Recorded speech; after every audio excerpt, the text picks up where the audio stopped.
Hello everybody, I hope everybody is having a great day today.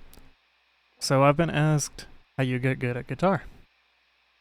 Well, I'm going to share some tips.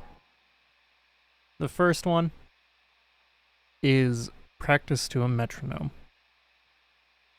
As much as you can, you want to practice to a metronome. Of course, I'll show some exercises that you can do when you're practicing to a metronome, but this goes for any instrument ever.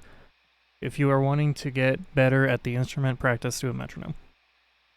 I know it's cliche, I know nobody wants to do it, but it's helpful.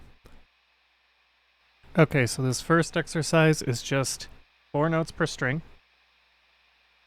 And we're going to practice to a metronome, so let's start at 80 BPM.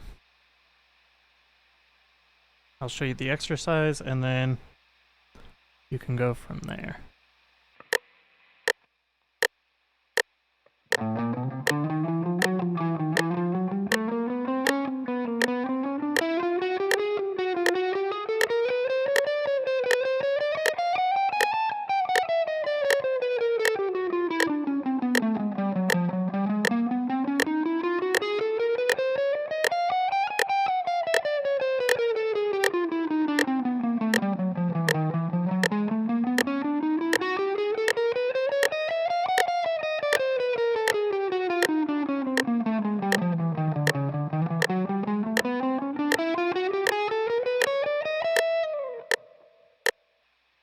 So the general goal with that exercise is to get good coordination between your hands as well as to practice moving up and down the fretboard.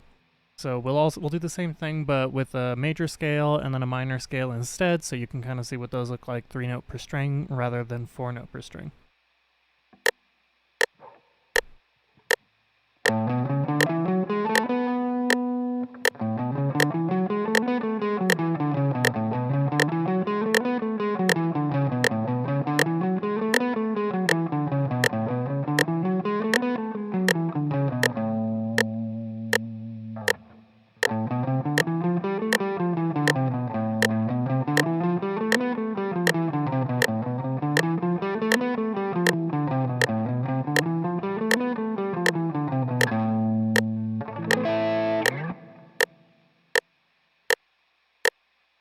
So you get the general idea with that, and that's tip number 1. Hello, me from the future here. So while editing this, I realized I forgot to mention that during this exercise, if you feel like the current tempo that you are practicing at is too slow, you can feel free to turn up the tempo. So if 80 beats per second was too slow for you, you can go up to 90 or even 100.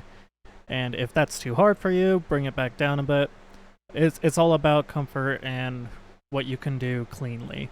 So sorry about that. So the next tip I have is learn songs in a genre that you don't normally listen to. So I'm going to play a song from a pop punk song that I recently heard. And I'm just going to play the main riff, and then I'll explain why it's important to play songs outside of your main genre.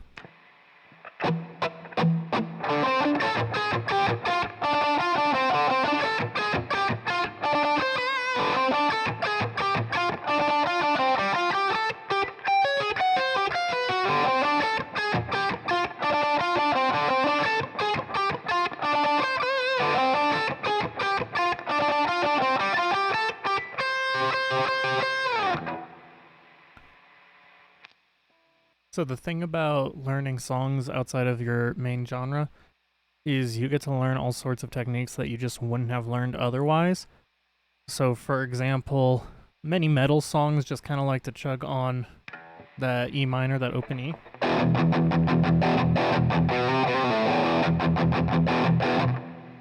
And that's fun and all, and that's great. But you never get to play around with odd riffs that use something like the standard blues scale, which is what that riff I just showed you used. Tip number 3 is pretty straightforward. Learn songs that you enjoy. That's really it. Just learn songs that you enjoy. If you're struggling with the song, slow it down. That's super important. Make sure you're playing everything cleanly rather than quickly. Tip number 4, serve the song. It is always more important to serve the song than it is to be flashy. This is something that every single musician struggles with, myself included.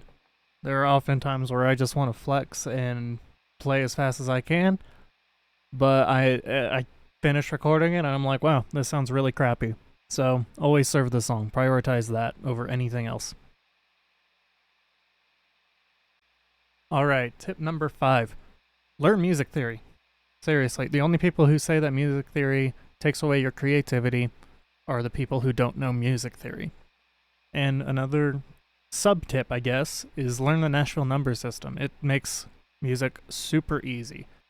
For example, if I say the chord progression is 5, 6, 4, 1, and we're in G major, anybody who knows the Nashville number system knows exactly what chords we need to hit. That's going to be a D major. That's going to be an E minor. It's going to be a C major. And then it's going to be a G major.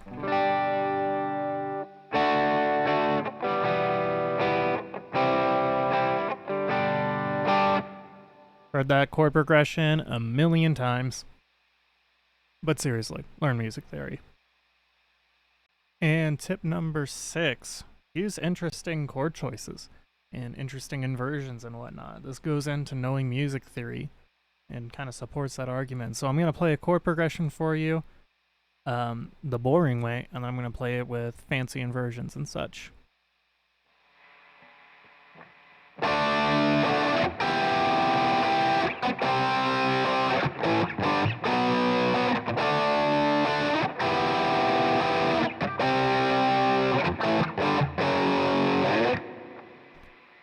Now the fancy way.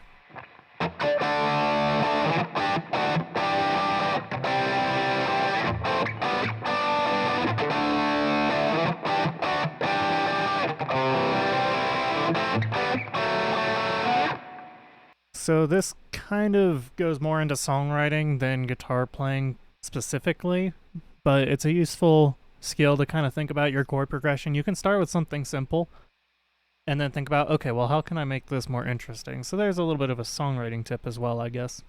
All right, at tip number 7, also my final tip, learn as much as you can by ear. This is a useful way to develop relative pitch, and it'll help you pick out what's happening in songs better, and it will help you have a better idea of what your song needs if you're writing a song.